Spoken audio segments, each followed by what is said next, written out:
Everybody, how's it going? Hey, That's not supposed to happen. hey, Jake, how are you? Good, how are you? Yeah, doing good. I'm good. So yeah, I mean, you already have two touchdown receptions, and I think you had two all of last season. I know a big thing when Coach Golish came in was wanted to make you more of a receiving threat. So how's that been in the early going? Are you seeing maybe some progress being made there as far as that goes? Definitely. I think most of the progress is coming in practice right now. Just trying to get comfortable myself, running the routes, catching it, having Dylan be comfortable throwing it to me, and knowing that I'm going to get the job done. That's just the biggest thing right now is in practice, just working on the trust. Jake, Dylan just told us that you guys are pretty close, pretty good friendship. Mentioned the fact you guys have gone fishing and hunting. What's that been like, and what has that friendship kind of been on both sides? It's been really good. I just want to clear something up. It definitely wasn't me who took him and didn't catch anything because I would have made sure we caught something. But it's good. He's just a high energy guy. He's always joking around, always smiling, always having fun. So you can't not want to be around that. Everybody wants to be around that. It just makes your life, more fun, more energetic, and makes you in a better mood. So yeah, everybody likes to hang out with him. It's just kind of trying to find time to squeeze him to squeeze me into his schedule. So. Jake, I think Coach Galesh said before the season that the coaches challenged you in training camp to understand your capabilities as an outside receiver, being split out more often because you were comfortable in run blocking. How did the coaches challenge you in August and September, and make you feel more comfortable and knowing that you could be more of a slot or a wide receiver? A lot of positive reinsurance. Just when I was out there doing the things in practice, Golish is, telling you, hey, it looks good. You're doing a good job. Everything looks good, and just keep building on it. And they put me in a lot of situations where in practice before in the past couple of years, I might not have done as much of the route running or, pass catching. But now that the things are coming in practice, it translates more and more to the game. And I hope that, we get to see, the same production as before. Like you said, we have so many weapons on offense.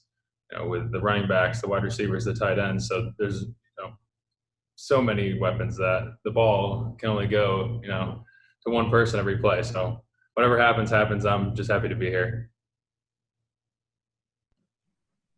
Kind of along those lines, you guys are putting up yardage that you're on pace to possibly break records. How comfortable does everybody feel in this offense, and how do you see that on the field?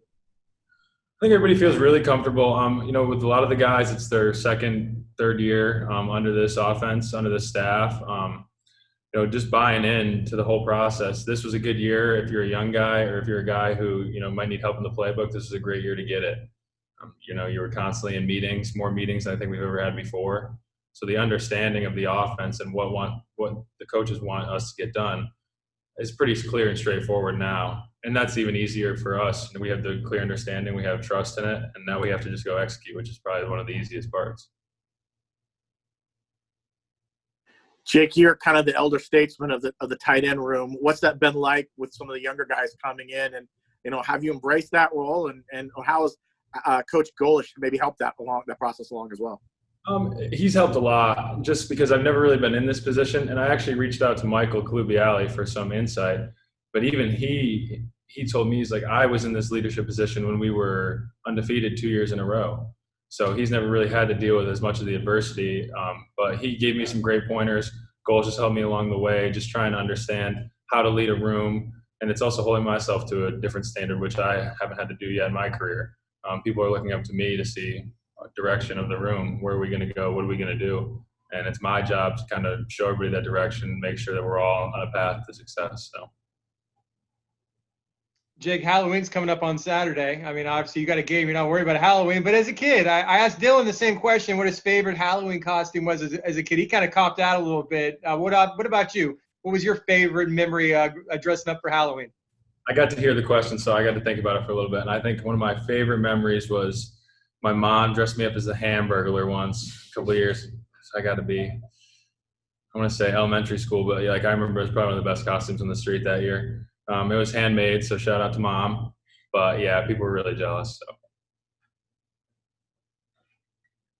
Jake, what has it been like to watch a guy like Marlon Williams this season? He might end up breaking some of Gabe Davis's records that he set last year in a 9-game season.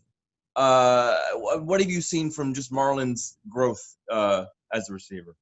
Well, I had the privilege of being his roommate for the past 2 years. Unfortunately, we moved out and everybody kind of went their separate ways last year. But it's nothing that we didn't know was going to happen. It was just a time of when and where.